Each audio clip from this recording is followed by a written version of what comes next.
Raymond. We have to lock the board. Hold on 1 second. Raymond. All right, no problem. Thank you, Raymond. Thank you so much for blessing my spirit. Thank you, Raymond, for blessing my spirit. Beautiful, beautiful. Thank you very much. Thank you for the invitation, Amir. Thank you, treasure servants. Recovery by any means necessary.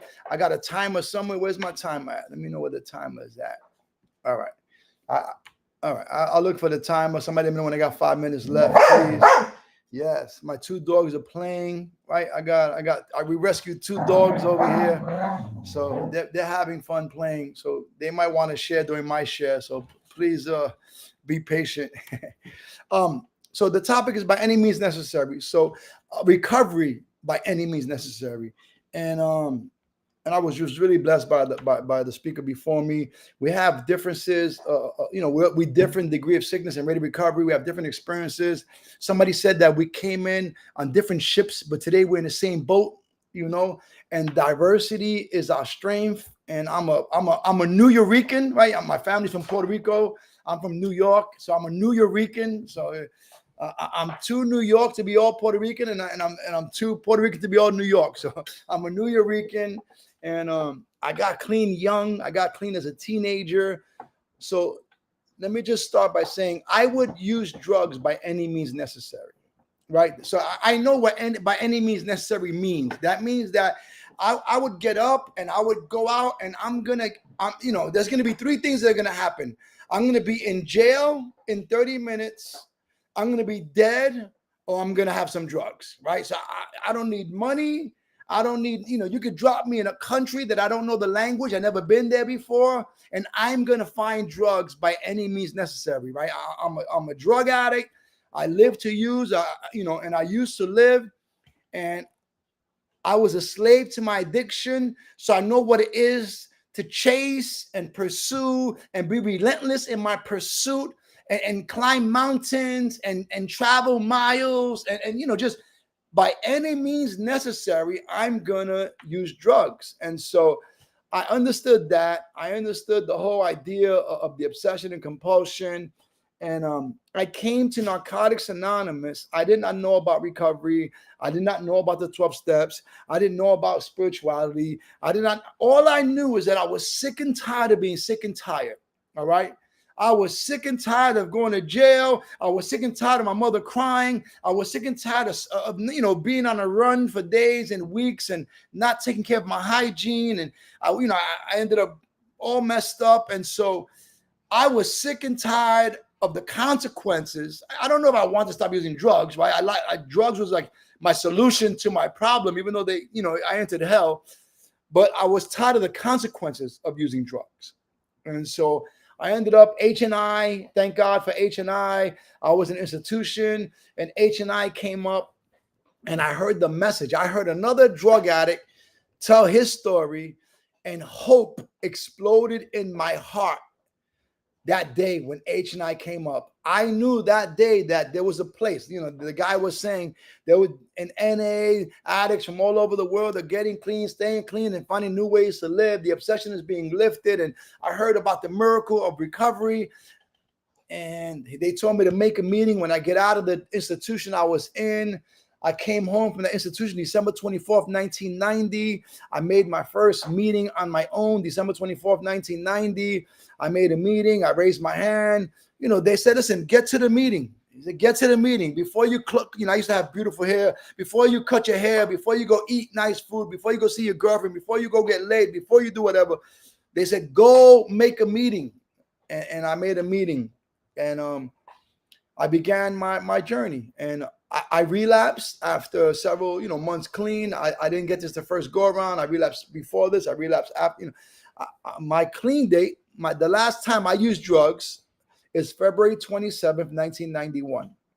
So my clean date is February 28th, 1991. I came back from my relapse February 28th, my last relapse, February 20th, 1991. And I had a gift called desperation, the gift of desperation. And I was willing to do whatever they told me to do. And so I began to make meetings. They told me make a lot of meetings.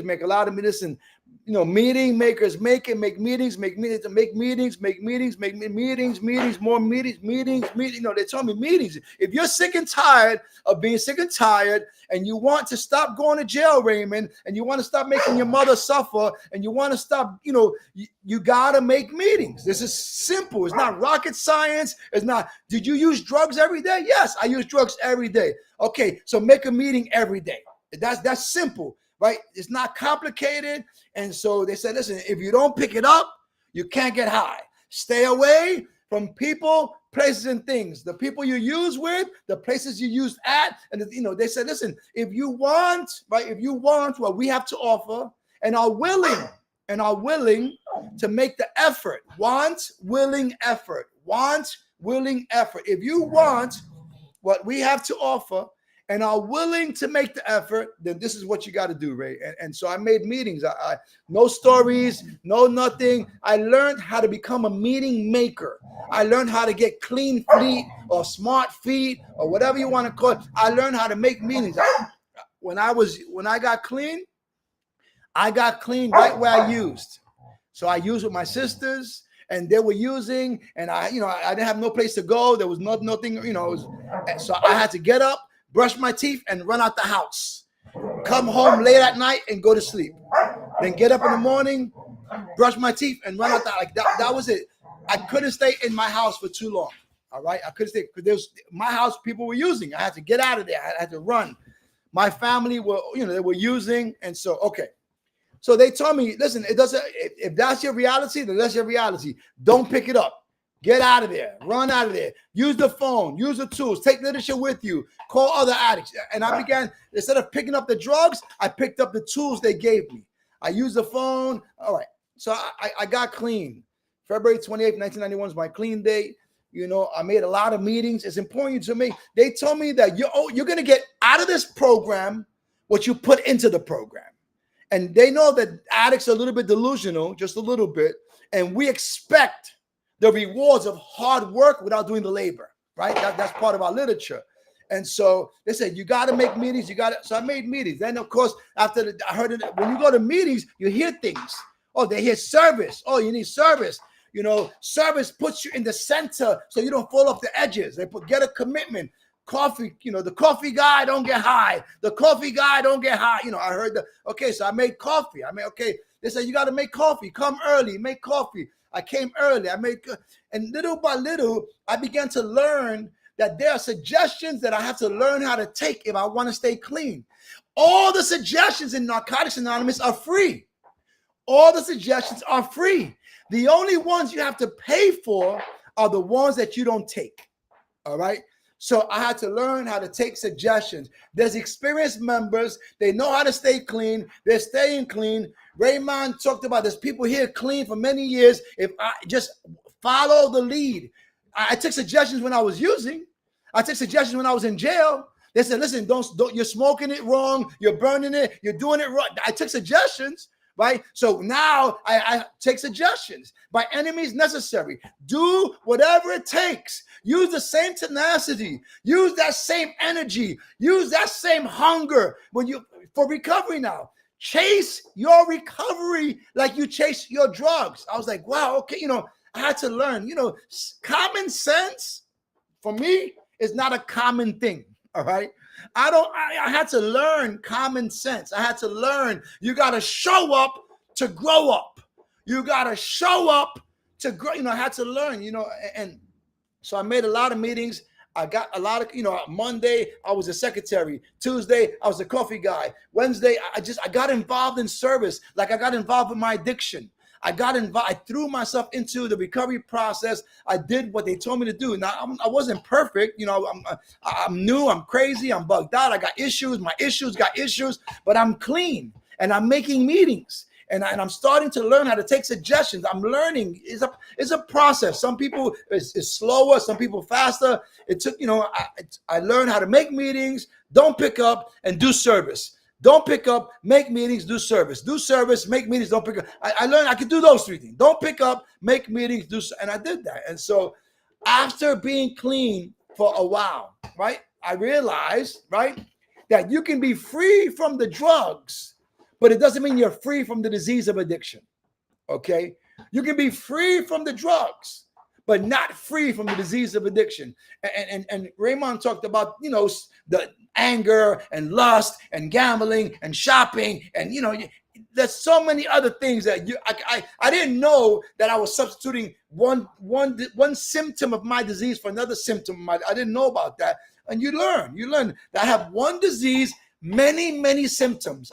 I'm learning, you know, I just lost, not just, you know, I recently lost like 90 pounds, but I was up to 270 pounds, sugar and eating and donuts and coffee and ice cream. And, you know, I never had a problem. I came here, I was 115 pounds, right? I never had a problem with food before. 20 years clean. Now I'm eating like I was smoking, right? I'm eating like I was smoking. I didn't know. I was like, oh, I like donuts. Man, I didn't know until now. You got a stroke. Now you got diabetes. Now you got this. Now you got, you know how it is. And so, but I just lost a lot of weight, and, you know, one day at a time. But I didn't understand that this disease is not going nowhere. Raymond talked about it, right? I'm drug free. I'm not drug proof. You understand? I'm drug free. I'm not drug proof. I got a disease that's not going nowhere. And no matter how many meetings I make, no matter how much service I've done, I'm clean. You know, all my 20s, all my 30s, all my 40s. Now I'm in my 50s. I'm clean. I'm clean a long time. I wake up every morning. Every morning I wake up with an untreated illness. Every morning I wake up with an untreated illness. I got to treat my disease today. I got to surrender today. I got to make a meeting today. I got to readjust for today. I got to call my, you know, I got to continue.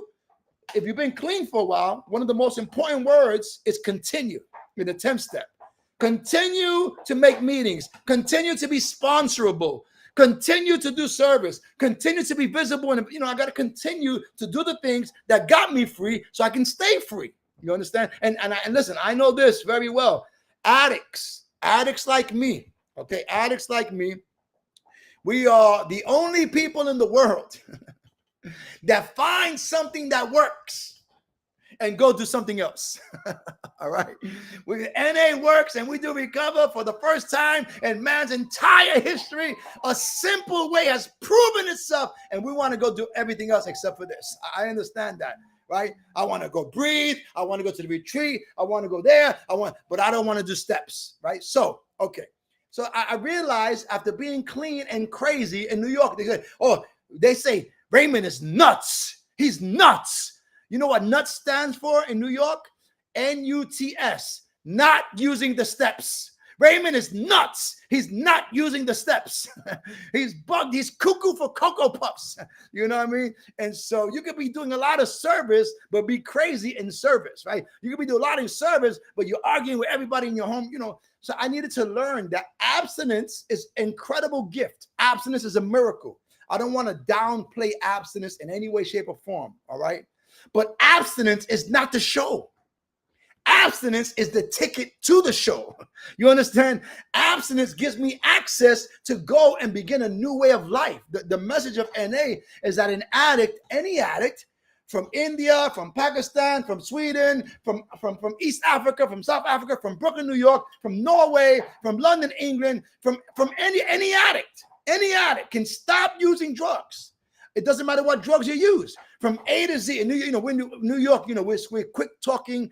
From A to Z, from alcohol to Xanax, even though we know Xanax don't start with a Z, all right? But no matter what drugs you use, you can stop using drugs. Lose the desire, the obsession. If you're an addict, you know that obsession. Let's get high. Let's go do one. It'll be different. Let's go. You know, when it's on you, when that monster is on you in your head, yelling at you, and that thing one day, one of the greatest miracles that ever happened to me, the obsession left me. I don't, you know, it just is. I came home one day and I realized, wow, it's gone. That haunting, tormenting obsession, ongoing thoughts was gone. And that's the second part of the message. The third part is that we can find a new way of life. And how do we find a new way of life? Raymond said it. The 12 in NA, the 12 steps, right? How it works, the 12 steps. I wish there was a 3 steps or 2 steps or 1 step, or I can go to that convention and hear that speaker or have that sponsor. And no, if I want what NA has to offer, now I want to say this. For many years, I did not know what NA had to offer. It's possible to be in NA for years and not know what NA has to offer. Okay, it's not just abstinence from drugs. That's not. That's now. Don't get. I want to reiterate this. I came to NA because I had a drug problem. All right.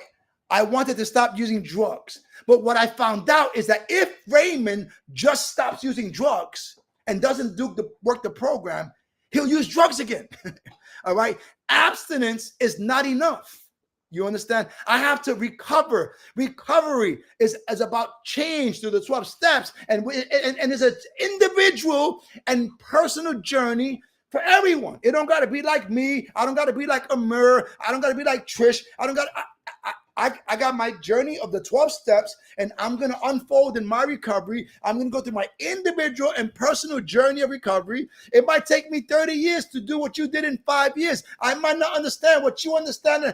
I got to keep coming back, and I got to enjoy the journey. I'm not using drugs today. I got these 2 beautiful dogs, right? I love I saw a shirt the other day. We don't deserve dogs. You know what I mean? Like these, I love these dogs. I got a wife. I couldn't even keep a girlfriend. Now I got a wife. You know what I mean? I was too insecure and too neurotic and too crazy. And who you been with? And what are you thinking about? And you know, all this crazy, insecure. Oh, I'm going crazy on the inside. I couldn't keep a girlfriend. Now I got a wife. I did some step work. I found recovery by any means necessary. Do the steps, Raymond. I'm afraid. Yeah, do it afraid. Do it afraid. You're afraid? Good. Do it afraid. Oh, there's a monster inside. Get the monster out. He's killing you on the inside. Get him out. You know, and it wasn't a monster. I have issues. So doing the work, doing the step work with a sponsor, talking about what I'm going through, digging into my past, finding a relationship with a higher power. God loves me. I used to, I don't want God. I don't want religion. I don't want God. I don't want. Listen, the right to God in NA is total and without any catches. You don't have to believe nothing you don't want to believe. You don't got to do nothing you don't want to do. There's a loving God in Narcotics Anonymous, an ultimate authority, right? He's loving, caring, loving and caring. You know what loving and caring means? I don't know if you ever looked up those words, but those are very powerful words, loving and caring. I looked them up, right? I looked them up because I wanted to know, is this a trap? What's going on here? You know, what they trying to do to me? You know, loving and caring are beautiful words. God has a special affection for me. God cares about me. God knows me. He's not mad at me. He loves me so much. He brought me to Narcotics Anonymous, an incredible worldwide fellowship of people who know how I think, and they know that I'm a little bit bugged out, and they know that I got issues, and they know that I'm resistant to change, and they know that I got insecurities, and I might be a narcissist, and I got issues with authority, and I don't like people telling me.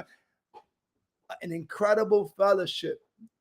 An incredible fellowship where the literature, the basic text, it works how and why just for today. The step working guide, guiding principles. They talking about me, people that understand me. I can't believe they understand the craziness that goes in my head.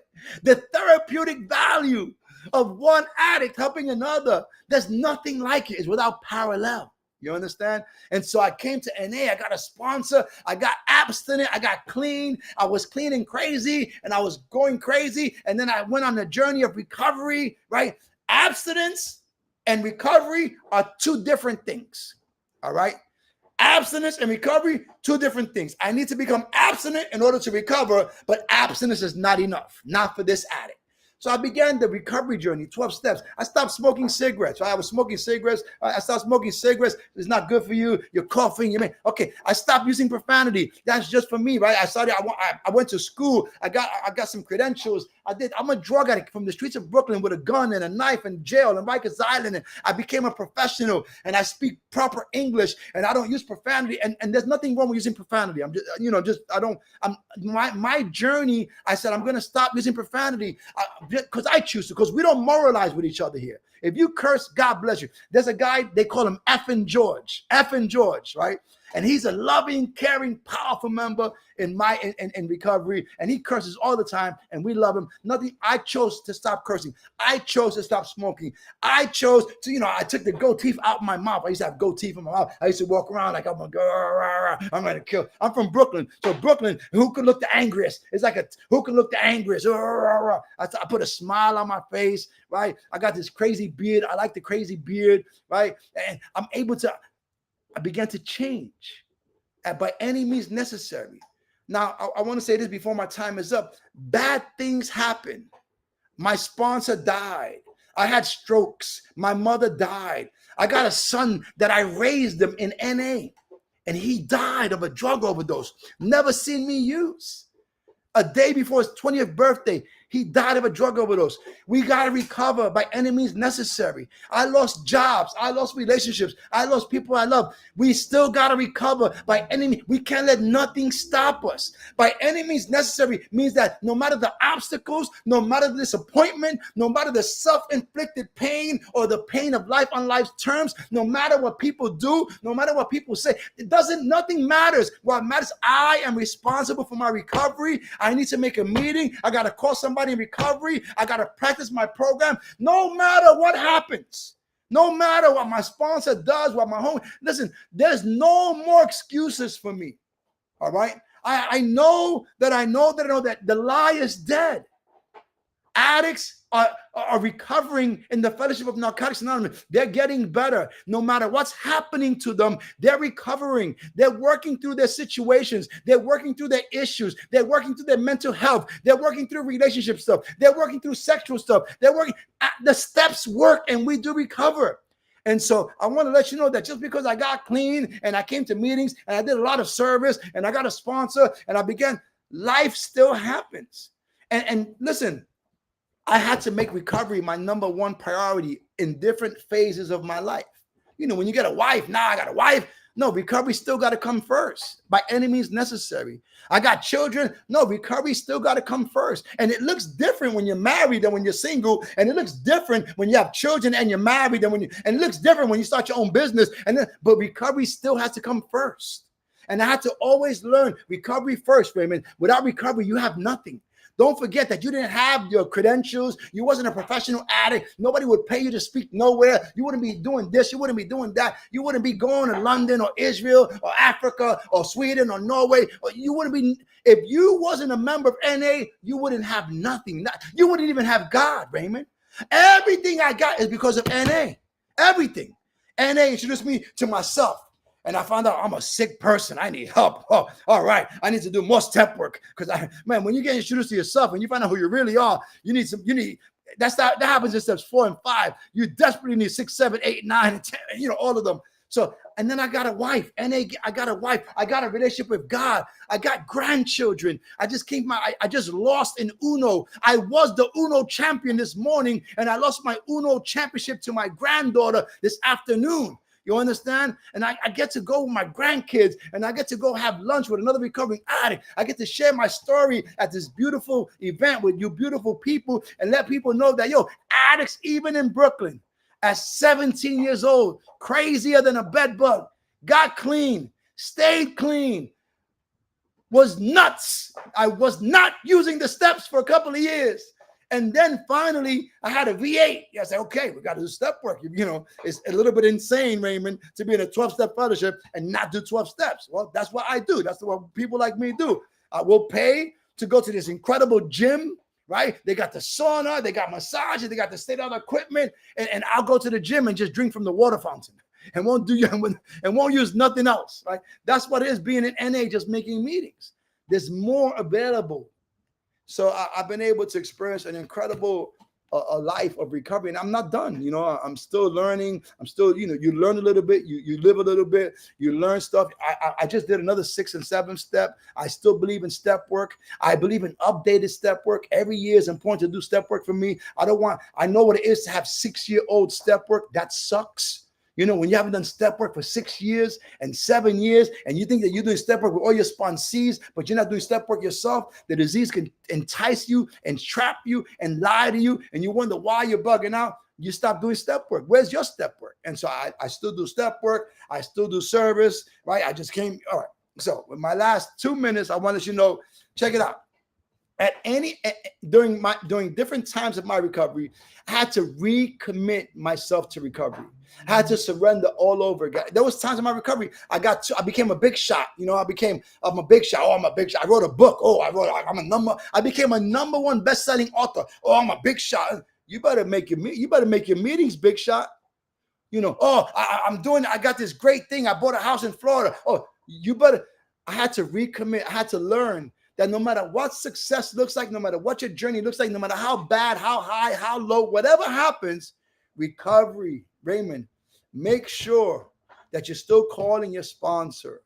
Make sure that when was the last time, Raymond, when's the last time you took a pen and a paper and you answered a step question? When was the last time that you went over a step with your sponsor? You know, because I got a lot of sponsees. I got sponsees all over the world. So now I'm doing step work with, no, when's the last time you did step work? So I want to let you know that we got to continue to recover no matter what. There's different phases and stages of recovery. Right? I recover. I can stop using drugs. Then I started dealing with my mental illness, my crazy thinking, my emotional life, my past, my resentments, my bitterness, financial recovery. How do you practice principles in your money? How do you make money? You can't cheat no more. You can't lie no more. You can't have 100 dependents no more. You got to learn how to be honest and practice principles in all your affairs. That sounds like an incredible large order, but easy does it. One day at a time. You learn. So I've been able to experience incredible freedom in Narcotics Anonymous by working the program, working the steps. There's spiritual principles embodied in each step, learning how to apply them in my life, not just do homework with my sponsor, not just answer questions on a paper, not just talk like a parakeet at a meeting, but actually apply the spiritual principles when it's rough, when it hurts, when life sucks. That's the most important time to practice spiritual principles. So I know I got 1 minute left. I'm grateful to Narcotics Anonymous. I can't believe that I lost all my hair. I used to look like Menudo. There's a Puerto Rican boy band called Menudo. They have beautiful hair. I used to look like Menudo when I got clean. Now I look like Kojak. I don't know if you probably don't know what I'm talking about. It's okay, but you know I can't believe I'm still alive. I can't believe that I just came from my grandkids' house. My son, my daughter got engaged. You know, I can't believe I'm getting on a plane September 29th. I'm going to London. Then I'm going to Turkey. Then I'm going to Norway. I'm going to North California. Then I'm going to Miami. I can't believe I used to be a crackhead. I couldn't get off the block. I could not get off the block. But Narcotics Anonymous works and we do recover. Thank you so much for inviting me. Somebody said Menudo. I'm an addict. My name is Raymond. Thank you. God bless you guys.